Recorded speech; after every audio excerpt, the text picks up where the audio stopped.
Good morning. This is your coronavirus update for April 7, 2020. I believe it's Tuesday. Who knows anymore? Let's look at the prevalence per... Well, actually, I'm sorting everything by case fatality. I don't always trust prevalence information because the more we do this, the more we learn that we know nothing about diseases. And I think it's hard for people to not know nothing, but that's the reality of the situation, is that in general, we can't know everything. But we can know about deaths, and in terms of case fatality right now, so that's the probability of dying if one is confirmed coronavirus. So we have Italy, it's about 12 hitting to 13% because it's 0.1246, so rounded up almost to 13%, so it's 12.5%. We have 10 in UK, 10 in Netherlands, 10 in Spain, 9 in France, and it goes down here. So like Mexico, it's 5%. Go to the US, we're at hitting 3% now. So that's I don't know if that's good news or bad news, but it's not as horrible as we would think. The average case fatality globally is about 4%, and the median, which is the value in the middle, if we were to align all these values from smallest to largest, is about 3%. So that's some information for us there. In terms of the prevalence, the average is 64 per 100,000 cases. Median is 39 per 100,000, and this is the change from yesterday. So the average change from yesterday is 1.75 cases per 100,000. So Iran has a decline, China has a decline. We're hoping that these values are accurate. That's all we can say. There's a decline in South Korea, decline in Austria, and decline in Germany. Those are all really nice things to see. In terms of my usual figures, this is the United States. So we have this dip started 2 days ago, and it seems to be on this new slope here. Sorry for the bird in the background, but nothing I can do about that. He gets excited. And this is a comparison between the United States, Italy, Spain. This in terms of prevalence per 100,000, Spain figure looks interesting. It's certainly the least linear of them all. And this is the United States here, and South Korea is getting really way down. So we're still behind these countries, and I don't think we're going to catch up. I mean, unless something radically bad happens in the next few days, God willing, no. And this is the look, as you've seen from me before. This is the percentage of the population 65 and above. This is the hospitals per 1,000 individuals. These are World Bank data, best that we have available. And here we have the case fatality, and then we also have here the population densities. We can see that case fatalities go down as we have a better proportion of hospitals per 1,000 individuals with respect to the population above 65.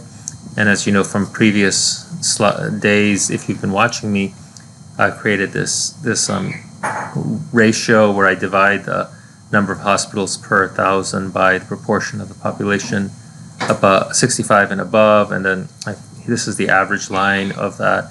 This shows, I sorted from highest to lowest by case fatality. So as case fatality goes down, this value goes up. So it tells you the value of having more hospitals if you have an older population.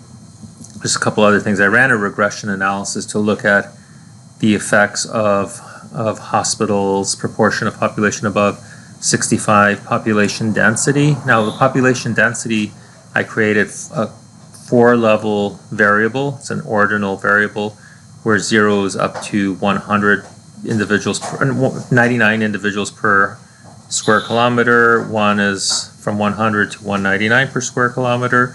2 is 200 to 299 per square kilometer. And 3 is 300 or above per square kilometer. I have that 4-level variable, and I use this Hayes macro called process in SPSS. It's at afhayes.com. It's available. You can use it. It's awesome. Allows you to graph interactions, do mediation, and all kinds of good stuff. So I have my age 65. There's 3 dummy variables. for those 4 levels of population density. There's always one less dummy variable than there are levels in the ordinal variable.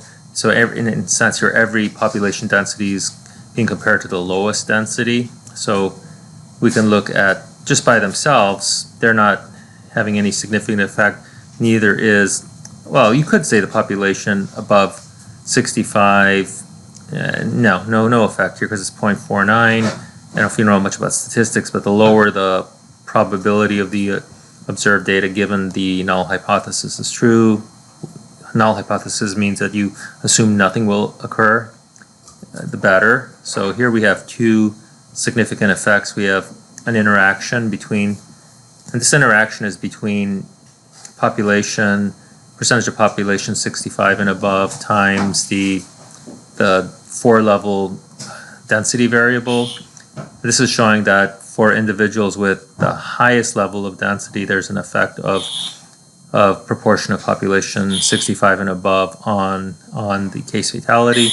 Also, this hospital variable, hospitals per 1,000, has a significant negative effect on case fatality. So let's look at this, graphing this interaction here to see what it looks like. But before I do that, we'll say that this model accounts for 44% of the variation in the outcome variable case fatality. And if we look at this is a graph of the interaction. So the 3 is the highest level of population density. So these are the different levels of population density. And this linear model we see here is the relation between the proportion of population above 65 centered at the mean, so that 0 becomes the mean. So centered at the mean. So there's a positive relation here, so that the greater the population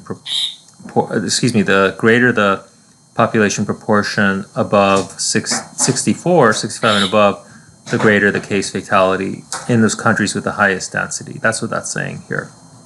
And also here's just a look at what happens between proportion of population 65 and above and case fatality. So this is at that level, at this highest level of density. You see there's a significant effect here.